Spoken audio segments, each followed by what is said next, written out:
Welcome to a Thanksgiving week edition of Ice Time Online.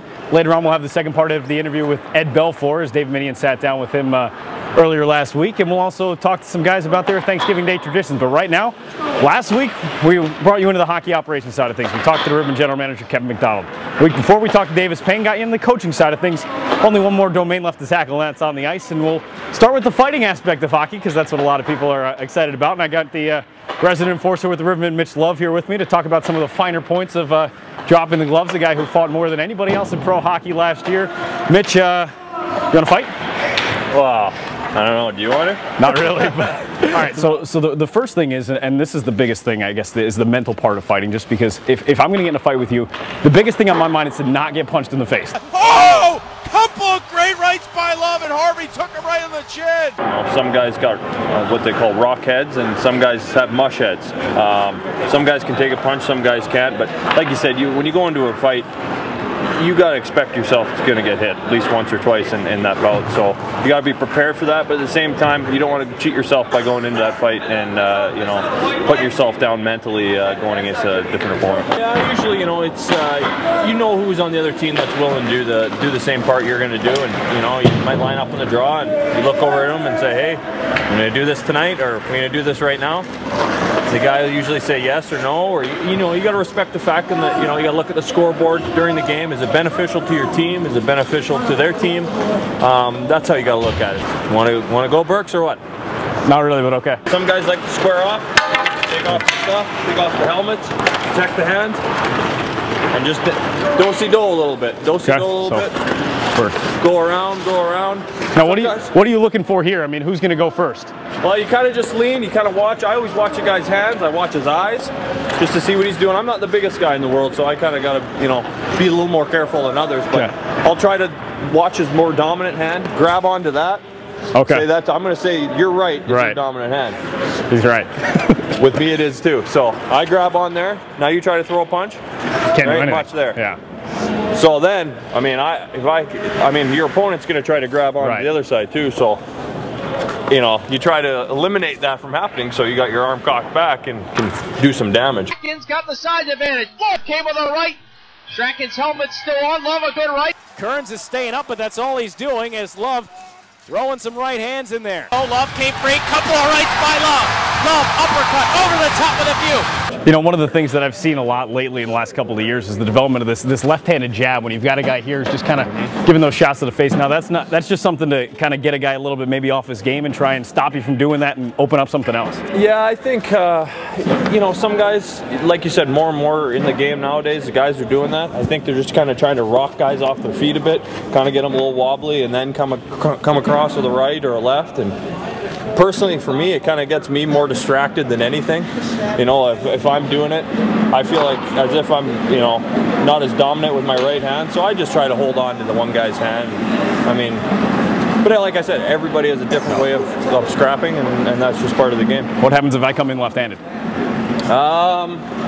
Those guys are tough to scrap. Yeah. I mean, like I said, for me personally, I'm more dominant right-handed, so I'm going to lay back and I'm just going to probably go toe-to-toe with you, because you know, I'm not much of a lefty. It wouldn't do much damage if I hit you with one of my lefts, but you know, a lot of guys, there's not a lot of guys at this level that are left-handed. I think more and more, if you go to the National Hockey League, guys are a lot, you know, can throw both hands on a consistent basis, and that makes a big difference. That's Mitch Love, and that's fighting. I survived my first fight and probably my only fight of my career. Mitch will have a few more, I think. I think so. All right, thanks, Mitch. No problem, bud.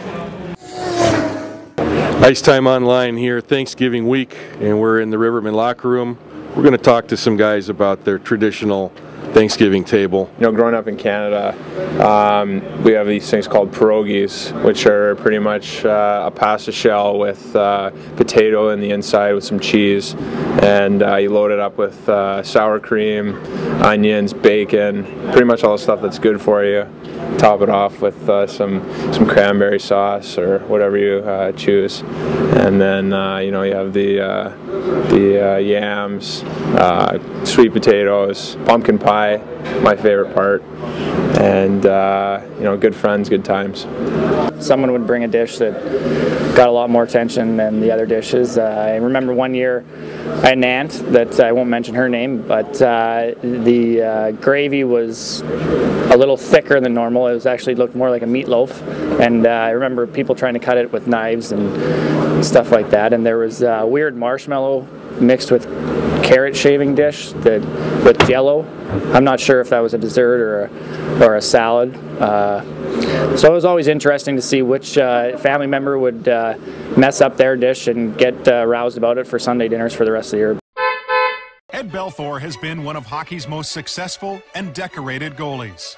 His intensity and razor-sharp focus are every bit as legendary.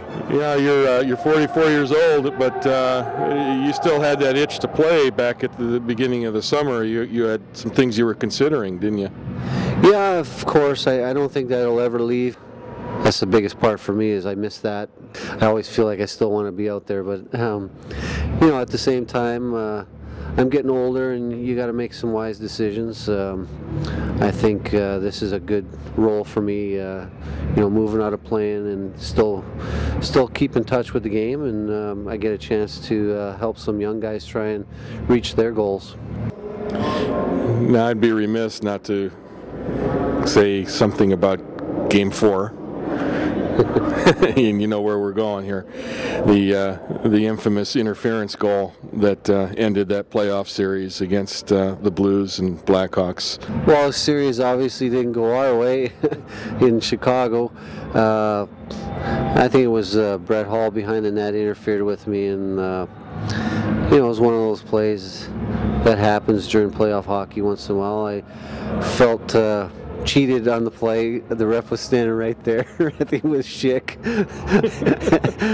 But you know, that happens, and at the moment, of course, you know, I'm being such a competitor, emotions get the best of you sometimes, and you know, I hate to lose, so I think I broke the stick, and and then some. And then some, yeah.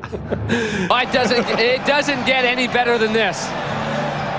Turnover at the blue line by Denny Savard. Brown quick to hop on it. Now he makes a good play by going over to the strong side and goes over to Fedorov, and oh man, what an outstanding save. Oh gee, just look at that. That's unbelievable. That is unbelievable. From the goal cam, I said that white glove was working magic. Wow. He's pulling stuff now. Hi everybody, my name is Jonas Junlund with the Pura Rivermen. I'm from Linköping, Sweden, and I'm here today to talk a little bit about what we celebrate back home, because we don't celebrate Thanksgiving, and we have something called Midsummer instead.